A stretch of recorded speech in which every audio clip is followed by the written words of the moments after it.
రాష్ట్ర ప్రజలందరికీ వైఎస్ఆర్ కాంగ్రెస్ పార్టీ వైపు నుంచి రాచమల్ల శివప్రసాద్ రెడ్డి నమస్కరించి వైఎస్ఆర్ కాంగ్రెస్ పార్టీ నాయకునిగా మాట్లాడడం లేదు. వైఎస్ఆర్ కడప జిల్లాకు సంబంధించినటువంటి ఓ సగటు మనిషిగా మాట్లాడుతూ ఉన్నా. వివేకానంద రెడ్డి గారి హత్య జరిగి 7 సంవత్సరాలైంది. హత్య కేసుకు సంబంధించి సిబిఐ దర్యాప్తు ముగిసిందని,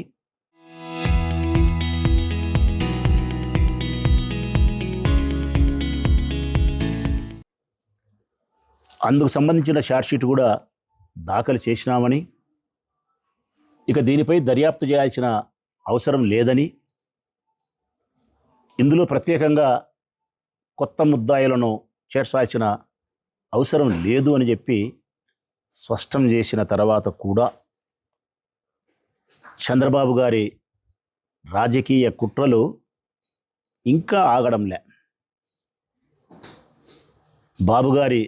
చంద్రబాబు నాయుడు గారి రాజకీయ కుట్రలో పావే సునీతమ్మ.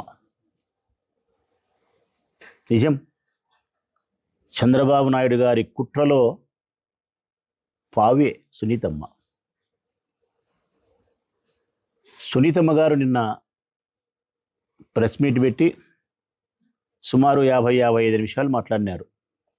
డిస్ప్లే చేసి ఒక సిబిఐ అధికారులు ఇన్వెస్టిగేషన్ చేస్తే ఏ ప్రామాణికాలను పరిగణలోకి తీసుకొని ఎట్లా ఆలోచిస్తారు అనే దాని సినిమాలలో, మన కేరళకు సంబంధించిన సినిమాలలో చూస్తుంటాం, క్రైమ్ సినిమాలలో.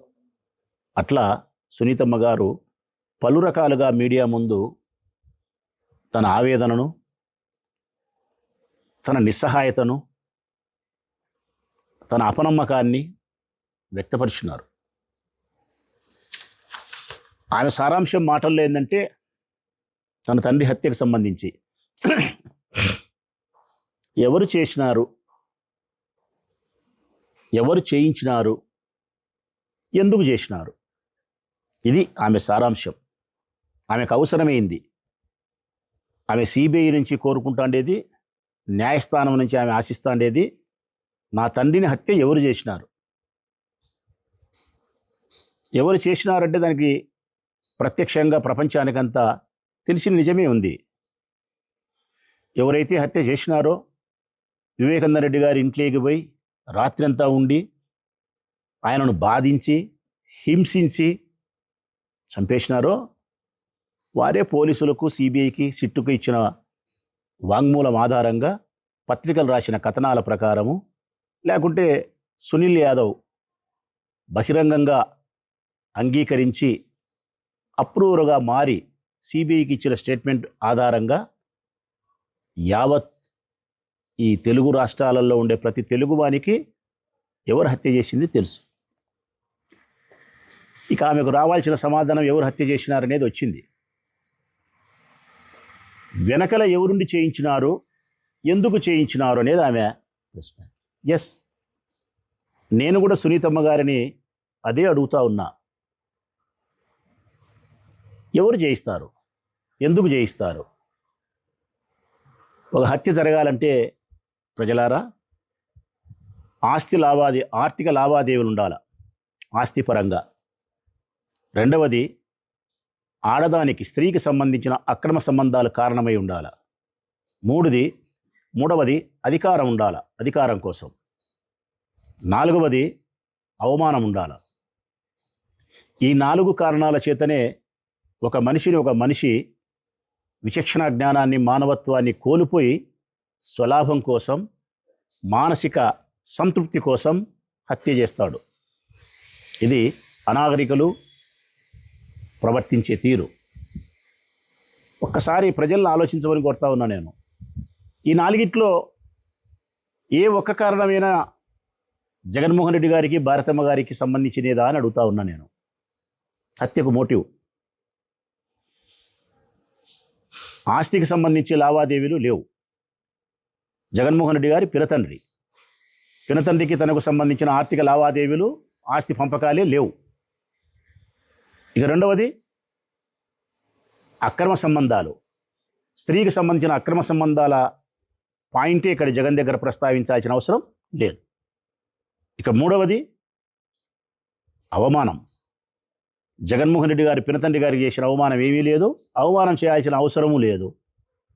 తన తండ్రి తర్వాత తన తండ్రితో సమానంగా భావించినాడు. అంతటి స్థాయిని, అంతటి గౌరవాన్ని, అంతటి అధికారాన్ని ఆయనకి ఇచ్చినాడు. అది మా అందరికీ తెలుసు, సమాజానికి తెలుసు. ఇక నాలుగవది ముఖ్యమైనది, మనం రాజకీయ కుటుంబాలలో ఉండాం కాబట్టి అధికారం, పవర్. వివేకానంద రెడ్డి గారు జగన్మోహన్ రెడ్డి గారికి అధికారం ఇచ్చే స్థితిలో లేరు. జగన్మోహన్ రెడ్డి గారే సొంత పార్టీ పెట్టుకున్నారు, విపరీతమైనటువంటి ప్రజాదరణ కలిగి ఉన్నాడు. వివేకానంద రెడ్డి గారికైనా మాలాంటి వారికైనా అధికారాన్ని, ఒక హోదాను, స్థాయిని ఇవ్వగలిగిన స్థితిలో ఆయన ఉన్నాడు. మరి అధికారం కోసం పినతండ్రిని చేయాల్సిన అవసరము లేదు, ఆస్తి కోసము సంబంధమే లేదు, అక్రమ సంబంధం స్త్రీ అనేది ఇక్కడ ఉత్పన్నమే కాదు, అవమానం అనేది లేదు. మరి దేనికి చేస్తాడమ్మా? చంద్రబాబు నాయుడు గారి ప్రభుత్వంలోనే ఈ హత్య జరిగింది. చంద్రబాబు నాయుడు గారి ముఖ్యమంత్రిగా ఉన్నప్పుడు ఈ హత్య జరిగితే తన రాజకీయ ప్రత్యర్థి అయినటువంటి జగన్మోహన్ రెడ్డిని ఇరికించడానికో, చేసి ఉంటే ప్రజలకు చూపించడానికో పని చేయడా? అదే అయిపోయింది. సుప్రీంకోర్టు వరకు వెళ్ళి సిబిఐ విచారణ కావాలని మీరు కోరినారు, సిబిఐ విచారణ ఇచ్చినారు, సిబిఐ విచారణ చేసింది. పలుమార్లు సిబిఐ విచారణ చేస్తూ ఉన్నప్పటికీ పలుమార్లు మీరు సిబిఐకి తలుపు తట్టినారు, పలుమార్లు మీరు సుప్రీంకోర్టు తలుపు తట్టగలిగినారు. కారణం, పిటిషన్ల మీద పిటిషన్లు వేయగలిగినారు, మీ అభ్యంతరాలను వ్యక్తపరిచినారు, నాకు ఫలానా వాని మీద అనుమానం ఉందని చెప్పినారు, ఫలానా వాడిని ఇన్వెస్టిగేషన్లో విచారించండి అని చెప్పినారు, లేకుంటే కాల్ లిస్టులో ఫలానా వాళ్ళకి ఫోన్ చేసినారని చెప్పినారు. మీ హృదయంలోకి, మీ మెదడులోకి వచ్చిన ప్రతి అనుమానాన్ని, ప్రతి ఆలోచనను సుప్రీంకోర్టు వరకు తీసుకుపోగలిగినారు, సిబిఐ తలుపు తట్టగలిగినారు, వారి చెవిలో మీరు శబ్దాన్ని చేయగలిగినారు. 7 సంవత్సరాలుగా సిబిఐ చేత విచారణ జరిపినప్పటికీ ఇంకా మీరు తృప్తి పడలే. ఒకవైపు ప్రత్యక్షంగా చేసిన ముద్దాయిలు మీరు ఎవరు చేసినారనే దానికి ఇదిగో ఈ 5 మంది చేసినారని ముద్దాయిలే చెప్తున్నారు. ఎవరు చేయించినారు అంటే వెనకల ఎర్రగంగిరెడ్డి అని చెప్పి సిబిఐ చెప్తా ఉంది. మరి ఇంక ఎవరు కావాలా? ఎవరు చేసినారు అనే దానికి ఉంది, ఎవరు చేయించినారనే దానికి ఉంది, ఎందుకు చేయించినారనే దానికి ఉంది. ఆర్థిక లావాదేవీలు, అక్రమ సంబంధాల వ్యవహారం అని 2 కోణాలు చెప్తా ఉన్నారు. కానీ సునీతమ్మ గారికి అది రుచించలే. కారణం, ఆమె మనసులో విషబీజాన్ని నాటినారు అని చెప్పడం కంటే, చంద్రబాబు నాయుడు గారు విషబీజాన్ని నాటినారని చెప్పడం కంటే పెద్ద విష వటవృక్షాన్ని నాటినాడు. ఆ విష వటవృక్షము విషవాయువులను చెమ్ముతూ ఉంటుంది. ఆ విషవాయువుల వలన, ఆ విష బీజం కాకుండా వటవృక్షం వలనే సునీతమ్మ మనసు పాడయింది. దానికి తోడు పచ్చ మీడియా విపరీతంగా విషప్రచారం చేయగలిగి ఆమెకు అనేక రకాల అపోహలు కలిగించినారు. ఆ అపోహే అవినాష్ రెడ్డి, ఆ అపోహలో భాగమే వారి తండ్రి భాస్కర్ రెడ్డి. పోనీ అంతటితో ఆగిందా? ఆగలే. భాస్కర్ రెడ్డిని జైలుకు పంపించేంత వరకు, అవినాష్ రెడ్డి గారిని ముద్దాయం చేసేంత వరకు సునీతమ్మ ప్రయత్నం కొనసాగించింది. చివరకు అవినాష్ రెడ్డి గారిని ముద్దాయి చేసినది చంపినాడని కాదు, చంపించినాడని కాదు, చంపిన వాళ్ళకు డబ్బిచ్చినాడని కాదు, సాక్ష్యాలను ధ్వంసం చేసినాడని, అక్కడ రక్తపు మరకలు తుడుస్తూ ఉంటే ఆపలేదని. వాస్తవానికి అవినాష్ రెడ్డి గారికి ఫోన్ చేసి వివేకానంద రెడ్డి గారి యొక్క మరణం యొక్క సమాచారాన్ని అందించినది స్వయానా వివేకానంద రెడ్డి గారి బావమరిది శివప్రకాష్ రెడ్డి, అంటే సునీతమ్మకు మేనమామ. మరి సునీతమ్మ మేనమామ ఫోన్ చేసినప్పుడు శివప్రకాష్ రెడ్డిని అనుమానించలేదు. కానీ ఎక్కడో జమ్మలమడుగు పర్యటనలో ఎలక్షన్ క్యాంపెయిన్లో ఉండే అవినాష్ రెడ్డి ఇంటికి వస్తే అక్కడ ఏ విధంగా చనిపోయినాడంటే, నాయనకు గుండెపోటు వచ్చి బాత్రూంలో పడి చనిపోయినాడు, దెబ్బ తగిలిందని చెప్తే ఆ రక్తమురలు తుడుచుకుంటూ ఉంటే ఈయన పోలీస్ స్టేషన్కు ఫోన్ చేసి సంబంధించిన సిఐకి సమాచారం అందించినప్పటికీ కూడా ఇంకా సాక్ష్యాలను ధ్వంసం చేసినారని చెప్పి మీరు ఆయన మీద అభియోగం మోపగలిగినారు. 75 సంవత్సరాల వయసులో భాస్కర్ రెడ్డి గారు జైలు జీవితాన్ని అనుభవించిన ఈ కేసుతో సంబంధం లేని చాలామంది ఇప్పటికీ జైల్లో మగ్గుతా ఉన్నా సునీతమ్మకి ఇప్పుడు కూడా ఇంకా మనసు చల్లబడలే. కారణం, ఆమె మనసు చల్లబడాలంటే చంద్రబాబు నాయుడు గారి ఉద్దేశం ప్రకారము, వారు కల్పించిన అపోహ ప్రకారము జగన్మోహన్ రెడ్డి గారిని, భారతమ్మ గారిని సిబిఐ విచారణకు పిలిపించాలా, విచారణ చెయ్యాలా. ఆ విచారణలో వీరిని ముద్దాయిలు చేసినప్పుడే ఆ అమ్మకు తృప్తి. ఇంకా కరెక్ట్గా చెప్పాలంటే సిబిఐ కరెక్ట్గా పనిచేసిందని ఆమె ఎప్పుడు చెప్తుందంటే, నాకు న్యాయస్థానంలో సక్రమైన మేలు జరిగింది, సిబిఐ కరెక్ట్గా ఇన్వెస్టిగేషన్ చేసిందని ఎప్పుడు చెప్పగలుగుతుందంటే సునీతమ్మ గారు భారతమ్మ గొడ్డలి అందించి వివేకానంద రెడ్డి గారిని చంపు అంటానే జగన్మోహన్ రెడ్డి ఒక్క వేటును ఆయన తల నరికినాడని చెప్పి సిబిఐ విచారణలో చెప్పగలిగితే గన అప్పుడు సిబిఐ బెస్ట్ ఇన్వెస్టిగేషన్ సంస్థ. జగన్ను విచారించాల్సిన అవసరం లేదు, భారతమ్మ గారిని విచారించాల్సిన అవసరం లేదు, సాక్ష్యాలు ఆధారాలు ఏమాత్రం లేవు, ఇక్కడ ఆ మోటివే లేదు, ఇక ఇది కేసు దర్యాప్తు చేయాల్సిన అవసరం లేదు, కొత్తగా ముద్దాయిలు చేయాల్సిన అవసరం లేదని చెప్పి సిబిఐ చెబితే సిబిఐ మంచిది కాదు, సుప్రీంకోర్టు చెప్తే మంచిది కాదు. ఇది సునీతమ్మ యొక్క ఆలోచన విధానం. సునీతమ్మ తన తండ్రి యొక్క మరణాన్ని, హత్యను ప్రపంచానికి చెప్పాలని, ఇది సహజ మరణం కాదు హత్య అని చెప్పి చెప్పాలని, ఆ హత్య ఎవరు చేసినారో ప్రపంచానికి తెలియజేయాలని, ఆ హత్య చేసిన వారు చేపించిన వారిని న్యాయస్థానంలో నిలబెట్టాలని, న్యాయస్థానం ద్వారా శిక్ష వేపించాలా. ఇది బిడ్డగా ఆమె బాధ్యత. కూతురుగా ఆమె బాధ్యతను సగటు మనిషిగా రాచమల్లు లాంటి మనుషులు అందరూ స్వాగతిస్తారు, నేను కూడా స్వాగతిస్తాను. కానీ దురదృష్టం ఇక్కడ ఏంటంటే చంద్రబాబు నాయుడు గారి పుణ్యమా అని, పచ్చ మీడియా పుణ్యమా అని సునీతమ్మ గారి ఆలోచనలు బిడ్డగా తన బాధ్యతను నిర్వర్తించే స్థాయిని, పరిధిని దాటి నేరం చెయ్యని వారిని, నిరపరాధులను కూడా జైళ్లల్లో మగ్గబెట్టే స్థాయికి కక్ష సాధింపుగా, అక్కసగా, అపోహతో కేవలం అపోహతో నిరపరాధులు సైతం జైళ్లల్లో మగ్గదీయాలనేంత స్థాయికి ఆమె పోయింది. ఇదే మా దురదృష్టం. ఎన్నో విషయాలను జగన్మోహన్ రెడ్డి గారి కుటుంబం ఈ హత్యకు సంబంధించిన ఎన్నో విషయాలు వాళ్ళు చెప్పడానికి అవకాశం ఉన్నా కానీ చెప్పలేకపోవడానికి, మీడియా ముందుకు రాలేకపోవడానికి కారణం తన పినతండ్రి యొక్క మర్యాదకు భంగం కలిగించకూడదని, తన పినతండ్రి తన కుటుంబానికి సంబంధించిన పరువును బజార్లోకి ఈడ్చుకోకూడదని, ఎన్నో విషయాలు చెప్పాల్సి వస్తే వారి కుటుంబం యొక్క పరువు పోతుంది పినతండ్రికి సంబంధించి అని చెప్పి వాళ్ళు మౌనంగా ఉండడమే వారు చేసిన తప్ప అనిపిస్తుంటుంది నాకైతే. ఎంతసేపు సునీతమ్మ ఈ దిశగా సిబిఐ విచారణ చెయ్యలేదు అని మాట్లాడుతూ ఉంది. అర్జున్ రెడ్డి అంటది, భరత్ యాదవ్ అంటది, సునీల్ యాదవ్ అంటది, ఇంకోటి. మరి ఎందుకు మరొక దిశగా కూడా ఆలోచన చేయకూడదు ప్రజలారా? ఆ మరొక దిశే వివేకానంద రెడ్డి గారికి మరొక ముస్లిం వనితతో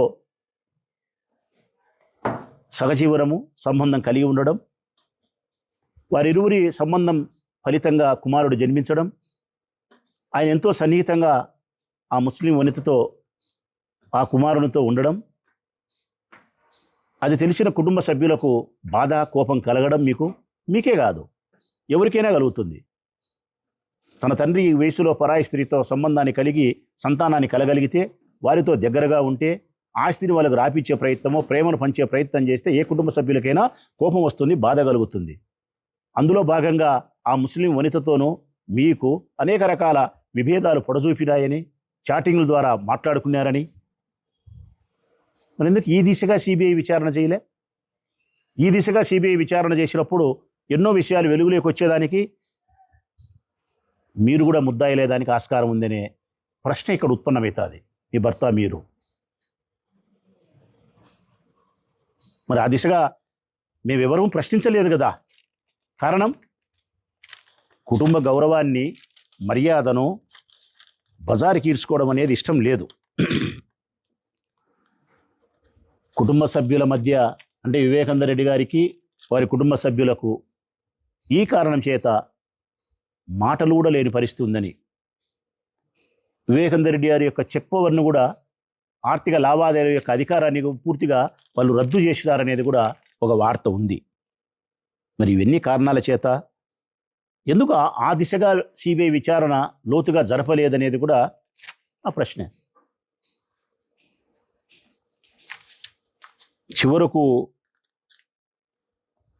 ఈ కేసు విచారణ చేస్తున్న దర్యాప్తు సంస్థను కూడా చంద్రబాబు నాయుడు గారు చేతుల్లోకి తీసుకొని తను కోరుకున్న వ్యక్తులను ఇరికించాలనే ప్రయత్నం. జగన్ను, భారతమ్మను ఇరికించాలా? నేను అడుగుతా ఉన్న ప్రజలను, వినయపూర్వకంగా అడుగుతా ఉన్న ప్రజలను ఒక్కసారి ఆలోచించమని.